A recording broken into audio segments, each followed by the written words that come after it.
ভাইয়ের বিয়ের জন্য শপিং তো করে ফেললাম, কিন্তু এবার কলকাতা পৌঁছাবো কী করে সেটা নিয়ে দুশ্চিন্ত।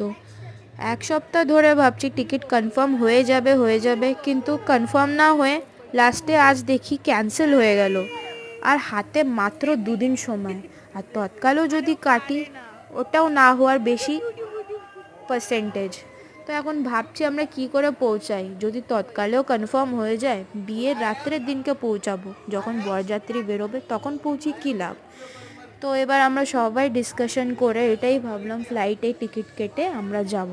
সারা দিন আমি ব্যাগ গুছিয়ে প্যাকিং করে রাত্রেবেলা বসে আছি, আর তোমাদের দাদাবাবু এসে রাত্রে খবর দিল যে টিকিট ক্যান্সেল হয়ে গেছে। কতটা যে আমি দুঃখ হয়েছি সেটা আমিই জানি। তাই বলে তোমাদের দাদা বাজেট কম হওয়া সত্ত্বেও ফ্লাইটে টিকিট কাটার সবাই আমরা এটা ভাবছি সকালবেলা যে ফ্লাইটে টিকিট কাটবো, একদিনের মধ্যে পৌঁছে যাব। দেখা যাক কি হয়, তোমাদেরকে বলবো।